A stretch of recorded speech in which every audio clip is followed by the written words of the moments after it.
Jacob Hornberger was born and raised in Laredo, Texas. He was a Texas trial attorney for 12 years. He was also an adjunct professor at the University of Dallas, where he taught law and economics. In 1989, Jacob founded the Future of Freedom Foundation. He is a regular writer for the foundation's publication, Freedom Daily. A dedicated libertarian, fluent in Spanish and conversant in Italian, he has delivered speeches and engaged in debates and discussions about free market principles with groups from all over the United States, as well as Canada, England, Europe, and Latin America, including Brazil, Cuba, Bolivia, Mexico, Costa Rica, and Argentina. He certainly does get around. You may have seen him or heard him on talk radio across the U.S., on Fox News shows with Neil Cavuto, Greta Van Susteren, and he regularly appears as a commentator on Judge Andrew Napolitano's Freedom Watch. He's been on the show before with us. Welcome back, Jacob Hornberger. Welcome back to the Global Freedom Report. How are you? No, fine. Nice to be back. Thank you for having me. Yeah, you were here just about a year ago. I'd like to know how you see the changes in the U.S. since then, specifically with respect to the exercise of individual freedom in America, say in the last 11 to 12 months. Well, as far as the freedom's concerned, it's much worse. I mean, the government has clamped down much more. It continues to do so, both in an economic sense and especially in a civil liberties sense. But in terms of people's reaction to this and people breaking through and recognizing these as major infringements on freedom, very exciting, because I think more and more people are waking up every day. Now, how about from a law standpoint? What about the legal system itself? Do you think it's gotten better at dispensing real justice, gotten worse, or stayed pretty much the same over the past year? Well, it's gotten worse. I mean, most of it revolves around this so-called war on terrorism. I mean, this so-called enemy combatant doctrine, where the government has succeeded in turning a criminal offense, terrorism, into an act of war, which is essentially giving them the same powers as the Middle East dictators that they support. That has actually gotten much worse. I mean, the government has never acknowledged that it does not have such powers. It continues to claim that it did under Bush. It has under Obama. It retains the option of seizing any American and treating them as a warrior, as an enemy combatant. All they got to do is label him a terrorist, or the option to treat him as a criminal defendant. I mean, they now have an option to go either way. That's the biggest infringement, the biggest assault on human liberty, I think, in the history of the United States.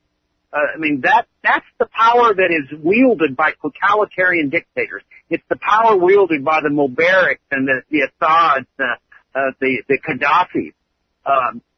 That's just an incredible development in the law, and it's really a legacy of 9/11. Back in March in Detroit, Marianne Gadboldo took her daughter off antipsychotic drugs, and then she stood up to Child Protective Services and refused essentially to give over her daughter to them to be drugged. Can you recap that story and tell us what happened as a result? Yeah, this story really exemplifies that the arrogance of the government forces, the police at the local level. I mean, this militarist concept that is pervaded the psyche of the American people especially ever since 9/11, but even before that, this glorification of the military and the military way of life and the killing and the arrogance and the pomposity of the military. That has now infected the local police departments, as we know. We see this especially in the drug war and these nighttime drug raids and stuff, where these people are dressed up like, ninja soldiers and stuff. Well, you saw a perfect example of this in this Gadboldo case. Here's a lady who the state has told that her child needs to be on mind-altering drugs, much like they do in public schools when little kids resist the boredom and the regimentation of public schools. They prescribe these drugs, Ritalin or Adderall. And so this lady, after a while, says, no more. I'm going to take my kids off these mind-altering drugs. And the cops come down and raid her house. Well, I mean, they didn't enter her house, but they attempted to do so with the intent of seizing her child and carting her child away by force and injecting the child with these mind-altering substances. Well, this lady, and just an absolute model parent, refuses to relinquish custody of her child and said, "You're not taking my child. You're not going to put these drugs in her. Enough's enough." And so she barricaded herself in her house and resisted the forceful taking of her child. And the cops ultimately charged her, the state charged her like with all the standard stuff, resisting arrest, disorderly conduct, whatever they charge on this kind of junk. Well, the judge, when the case came to trial, threw out all the charges against her.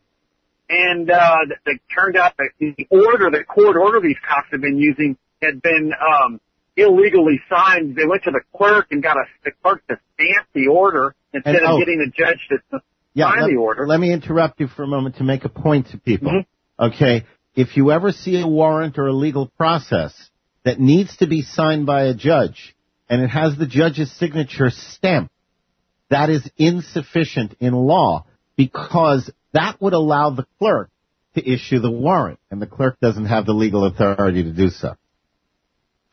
Right. Now, of course, I'm not sure whether the lady knew that at the time or whether lawyers came up with that later, but, the fact is that she was fighting to protect the interests of her child. She did not defer to authority, which is what so many parents do. If the state prescribes drugs for their kids in these public schools, most parents or many parents will just say, "Oh, well, they know best. They know what's best for my child." Oh, absolutely. Oh, we go through this all the time. People turn over their children, their most precious resource, without thinking just because somebody with a badge asks for it. Can you tell us what happened in the incident when she sat there and said, "I'm not cooperating"? Did they go away and then bring charges later, or did they, arrest her right there and then, or do you know how that came down? That's not real clear from the accounts I read. That the police alleged that she shot a gun at him, and I understand that the allegation was it was a shotgun. And it's not real clear what happened. The accounts I read said that the judge found no evidence at this hearing that she had fired a gun at the police. And I don't know whether that means that she did fire a gun like up in the air or she didn't fire any gun at all. All the newspaper accounts said was that the judge found no evidence that she had fired a gun at the police. Now, I don't know, the newspaper account also did not describe what happened. Was she brought to court later or was she forcibly taken into custody then? I have a feeling that they left her alone at that point and brought the charges later. That's the impression I get, had that same impression. I had that same impression when I looked into it, but I thought perhaps you might have spoken directly with her. I have not. No, my information is just based on what I read.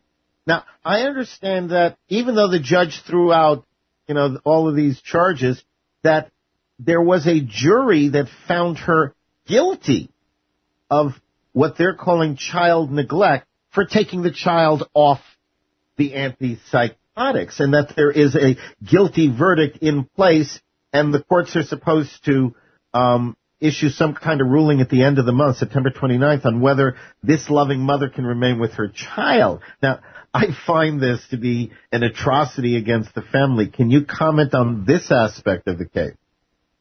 Yeah, I'm not familiar with that. That must have taken place before. But it's the standard Department of Human Resources or whatever the state happens to call it in each particular state, the welfare department or whatever.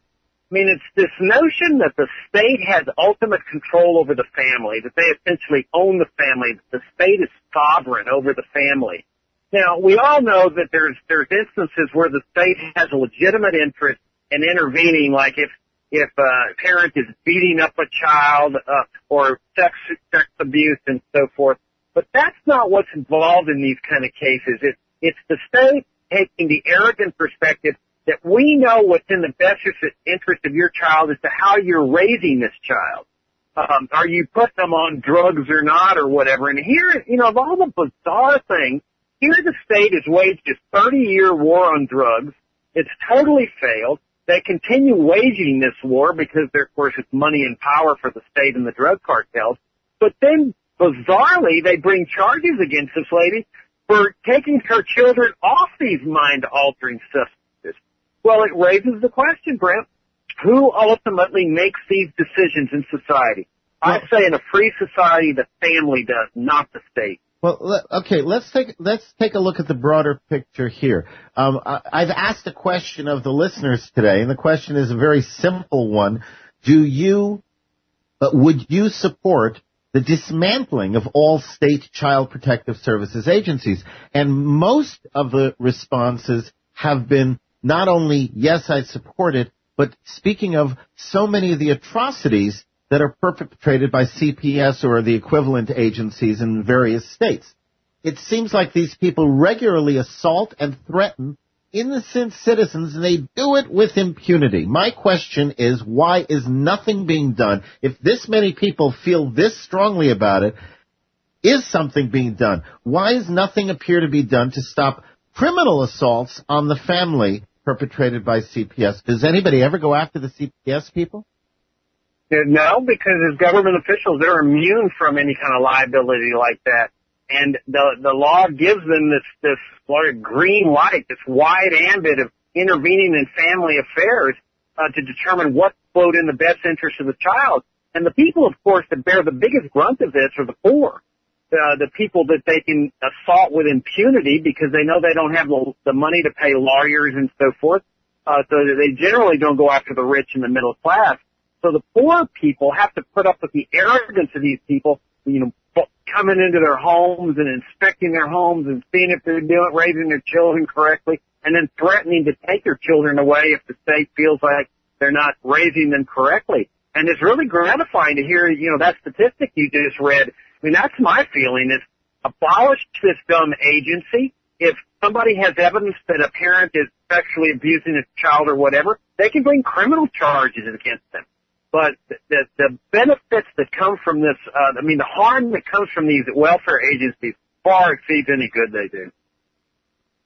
Well, how do we get to this point? I mean, we're really at a point where soulless bureaucrats kidnap children from loving families under the guise of following the law. But it didn't start out that way. There's no way it couldn't have started it out that way. How do we get to this point? I think it's really a reflection of how people have been brought up to believe of the role of government in society. I mean, here you've got these little dictocrats at the local level. I mean, in a sense, these are little totalitarians. They just don't have the mental capacity to be federal totalitarians. But the mindset is of the statist mindset in which we live, in which we've lived in for decades here in the United States, is that the state is sovereign over the individual, that the individual exists to serve the state, or that we are the servant. The way to imagine this is a beehive, that we are all the bees, the drones that exist for the greater good of the hive, and we live our lives to serve the hive, and that's the federal government, that's society. Well, that's not the concept of a free society. A free society is where the individual is sovereign, the family is sovereign, the state is the servant that exists to serve us as we exercise our freedoms in any way we want, as long as our conduct is peaceful. But I think it's that basic mindset that the individual is the drone, he's the servant, the state is sovereign, government is sovereign, the collective is sovereign. I think that goes to the heart of the problem, both at the federal level, the state level, and also here at the local level. If you have a question or comment for Jacob Hornberger, my guest, who is with the Future of Freedom Foundation, give us a call right now at 888-747-1968. That's 888-747-1968. Or you can join us in our live chat room and ask questions from there at www.globalfreedomreport.com. Jacob, when I listen to you, I think you're speaking words that I myself have spoken, the same type of approach, the same type of view on sovereignty and on the U.S. government in its current form. What do you think people can do to fight against the unconstitutionally, patently un-American, communistic, socialistic approach to raising children. How does the Future of Freedom Foundation recommend addressing this attack by government on what is essentially our most precious resource, our children? Well, we advocate that people, of course, make themselves knowledgeable on what the nature of rights are, and that's, of course, what we exist to do, is to share an uncompromising perspective of libertarian principles and philosophy, and that people stand fast for those rights. I mean, like this lady did. But, even if you don't want to take that kind of chance and that kind of confrontation, because that can be dangerous, is stand fast mentally and spiritually and in the presence of your friends and neighbors, and then share these ideas with others. Because, regimes, especially totalitarian-like regimes, they deeply fear the power of ideas. And, I mean, this is why the Chinese dictatorship shuts people down immediately. And any time there's questioning of the role of the state in China, they go arrest that person. And it shows you the power of ideas. So what we tell people is, look, stand for these ideas, make yourself better, knowledgeable. That's what we do. We educate ourselves, and then share these ideas with others. Because when we finally reach a critical mass in this country called demanding a restoration of freedom, I don't think the statists are going to be able to withstand that sort of thing. I think it's going to be sort of like the Berlin Wall fall, very suddenly, very unexpectedly, and it's going to come from the power of ideas and the people who are willing to stand fast for those ideas. It's one thing to say we need to teach people about their rights, we need to educate them, and I agree. I mean, I've been doing that for now close to 20 years, and 20 years ago, that's what we said. We need to educate people about their rights. But I am convinced that by itself it's insufficient, that just knowing you're right isn't enough. And the reason is that, you even said it. You said, well, yeah, doing what Marianne Godboldo did, well, that could be a little bit dangerous, a little bit risky. But isn't that what we have to do? Haven't we gotten to the point that we can't play it safe anymore? Yeah, it might be risky to take a stand, but we got to do it anyway. If we don't reach that point, do we have any chance even of fixing the problems around us? Yeah, I think so. I mean, civil disobedience is a dangerous thing. Each person's got to decide for himself where the line is that has to be crossed when he engages in civil disobedience. But, with civil disobedience, you're looking at jail time, you're looking at the possibility of getting killed. Pardon me, wait. You're looking at the possibility of jail time and the possibility of getting killed. It's not necessarily jail time. I do a lot of civil disobedience right here. Well, that's right. I mean, you've got, it's one of those calculated risks that a person's got to take. But I'm very reluctant all the time to advise people in that area, because I think that's something that each person's got to decide for himself. But on your point that the spread of ideas are insufficient in and of themselves, I couldn't disagree with you more. That, I recently read an article that said that when a society reaches a point of 10% of that society strongly and uncompromising believing in a particular philosophy, the entire philosophy, that paradigm will shift for that country at 10%. And I've heard the management expert W. Edwards Deming talk about that in terms of a firm, that you can change the entire philosophy of a firm by reaching a critical mass of people that want to change it. That's much less than 50%. I mean, like 20%, 25%. And I think that can happen in the society. You reach a critical mass and everything just shifts. Because most people don't care, let's face it. While I will not disagree with you on what you've just said, I do believe there's another component that has to be taken into account.